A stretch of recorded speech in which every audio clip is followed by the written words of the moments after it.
నమస్తే, welcome to special focus. ఇసుకలోంచి తైలం తీయమంటారు. ఇసుకేం కర్మ, మేం తలుచుకుంటే ఎముకల్లోంచి కూడా చమురు తీస్తామని రెచ్చిపోతున్నారు కొందరు.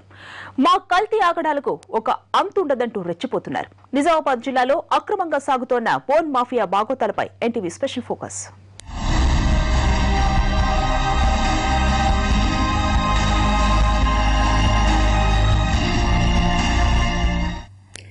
ఎలాగైనా సరే డబ్బు సంపాదించాలి, మృత కళేబరాల నుంచి కూడా కాసుల వర్షం కురిపించాలి. ఇది నిజామాబాద్ జిల్లాలో కొందరి ఆలోచన ధోరణి. దీంతో చుట్టుపక్కల ప్రాంతాల ప్రజలు నానా అవస్థలు పడుతున్నారు. ఒక పక్క ఆ వాసనకు ముక్కులదిరిపోతుంటే మరో పక్క అనారోగ్యం వెంటాడుతోంది. దీంతో ఏం చెయ్యాలో అర్థం కాని దుస్థితి. ఇంతకీ ఈ ఫ్యాక్టరీకి అనుమతులు ఎవరిచ్చారు? వీళ్ల దందా ఎలా సాగిస్తున్నారు చూద్దాం. ఇదిగో ఈ షెడ్డును చూసారా? టీవీలోంచి చూస్తుండగానే మీ ముక్కు పుటాలు అదురుతున్నాయి కదూ.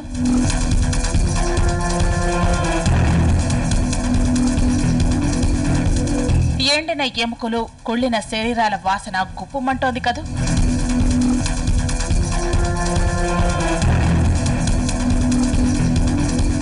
ఏంటి ఎముకల కుప్ప? ఇదంతా ఎక్కడి నుంచి సేకరించారు?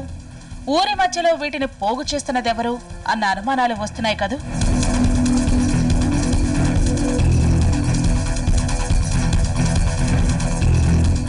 దీనికే మీరిలా అంటే మరి వీటిని పిండి చేసి టీ, టాబ్లెట్, టూత్ పౌడర్లో కలుపుతారు తెలుసా?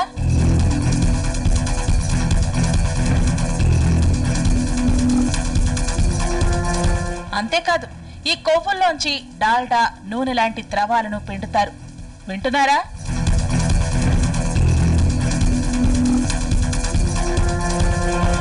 దూరం నుంచి చూస్తున్న మీకే డోకొచ్చినంత పనవుతుంటే ఈ ఫ్యాక్టరీ ఉన్న పరిసర ప్రాంతాల వాళ్ల పరిస్థితి ఏంటి? ఎంత దుర్గంధం, మరెంత అనారోగ్యం.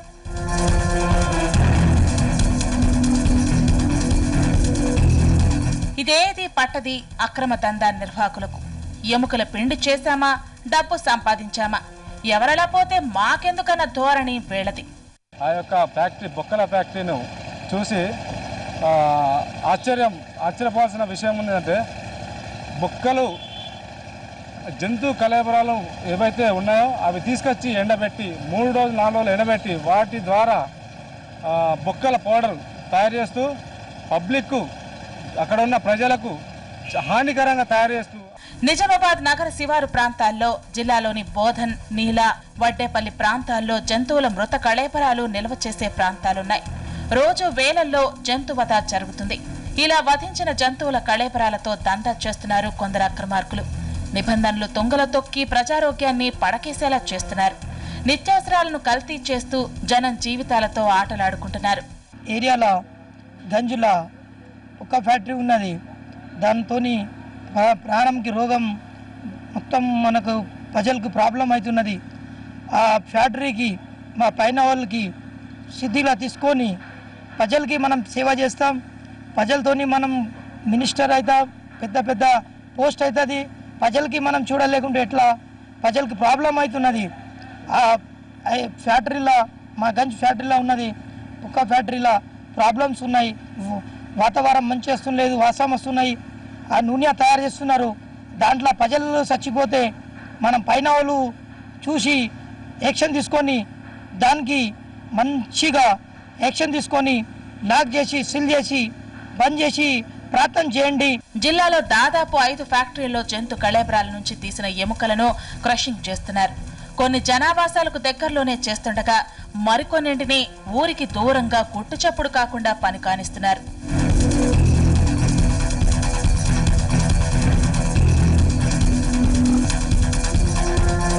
బోధన్లో నిర్వహించే ఫ్యాక్టరీ అయితే నిబంధనలకు విరుద్ధంగా నిర్వహిస్తున్నారు.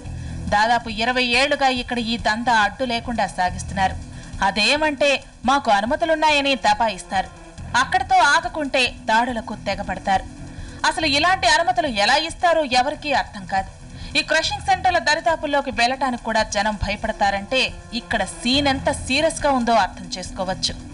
కళేబరాల ఎముకలను క్రషింగ్ చేయడం అంటే అంత ఈజీ కాదు. ఎన్నో ఆంక్షలుంటాయి. పంచాయతీరాజ్ నుంచి పరిశ్రమల శాఖ, స్థానిక మున్సిపల్ అధికారుల వరకు ఎందరో అనుమతి ఇవ్వాలి. ఇలాంటివి చాలానే ఉంటాయి. కానీ ఈ గలీజు దందా నడుపుతున్న వాళ్లకు ఇవన్నీ ఒక అడ్డమే కాదు, ఎలాగోలా అడ్డు తొలగించుకోగల సమర్థులు. జిల్లాలో దాదాపు 5 బోన్ క్రషింగ్ ఫ్యాక్టరీలున్నాయి. వీటిలో ఒకే వ్యక్తికి 2 ఫ్యాక్టరీలున్నాయి. అతడే ఆషామాషి వ్యక్తి కాదు, ప్రజాప్రతినిధి. చట్టాలంటే లెక్కలేదు, నిబంధనలకు నీళ్లొదలటం వెన్నతో పెట్టిన విద్య. దీంతో ఏమాత్రం బెరుకు లేకుండా సాగిస్తున్నాడు. ప్రజా శ్రేయస్సే ధ్యేయంగా ఉండాల్సిన నాయకుడే వాళ్ల ప్రాణాలతో చెలగాట మాడేస్తున్నాడు.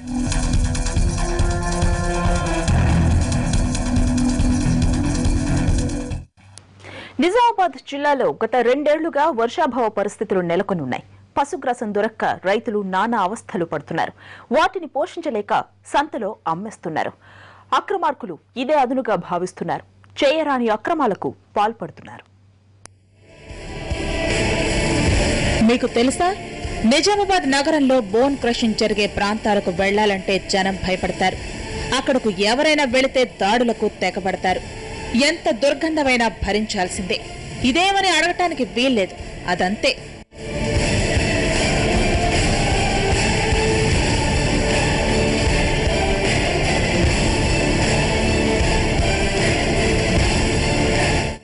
జిల్లాలో బోన్ బిజినెస్ మెయిన్ సెంటర్ అంటే అది బోధనే. ఇక్కడ గత కొన్నేళ్ల నుంచి సాగుతోంది ఈ అక్రమ వ్యాపారం. ఎన్నిసార్లు అధికారుల దృష్టికి తీసుకెళ్లినా ఫలితం లేదు. స్థానికులు ఎంత మొత్తుకుంటున్నా పట్టించుకునే వాళ్లే లేరు.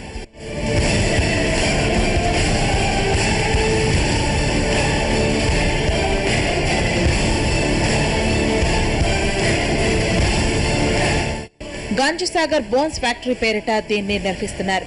ఈ ఫ్యాక్టరీ యజమానికి నీల వడ్డేపల్లిలో కూడా ఇలాంటి ఫ్యాక్టరీలున్నాయి.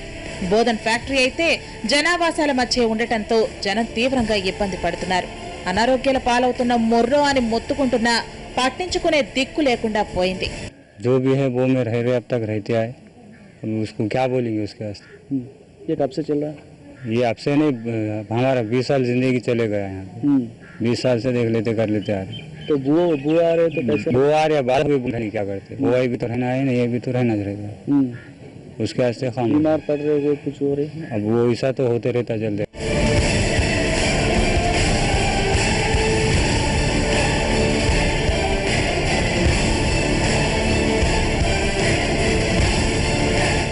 అప్పటికి నగర నడిబొడ్డున ఎముకలను పిండి చేసే కార్యక్రమం చేపట్టడంపై స్థానికులు తరచూ ఆందోళన వ్యక్తం చేస్తూనే ఉంటారు.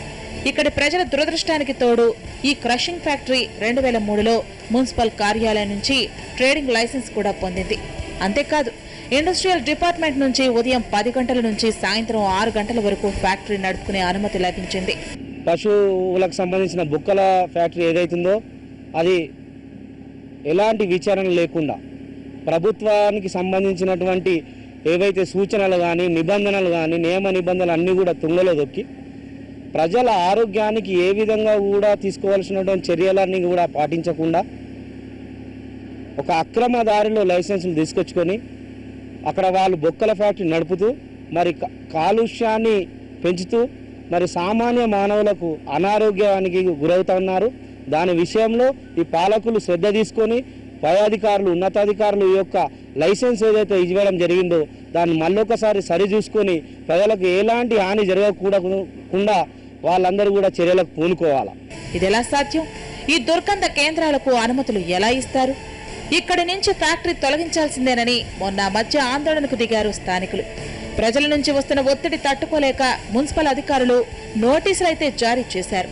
నిర్వాహకులు రూటు మార్చారు. కోర్టుకెళ్లి స్టే తెచ్చుకోవడంతో స్థానికుల ఆందోళన ఎక్కడ వేసిన గొంగళి అక్కడే అయ్యింది.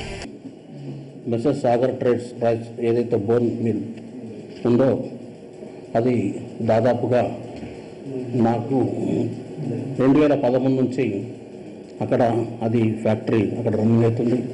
ఆ ఫ్యాక్టరీ అతను ఏదైతే లైసెన్సు మన industries inspector of factories and industries నుంచి సెంటర్ నిజామాబాద్ నుంచి మరి సేల్స్ ఎక్స్ డిపార్ట్మెంట్ నుంచి లైసెన్సు మన మున్సిపల్ నుంచి ఓన్లీ లైసెన్స్ రిన్యూవల్ తీసుకుని తప్ప దానికి ఏమి లేదు. మొన్న మేము ఒక 2 months కింద అతనికి నోటీస్ ఇచ్చేసి అదే నాకు వార్నింగ్ ఇచ్చేసి నోటీస్ క్లోజ్ చేయమని చెప్పినాం.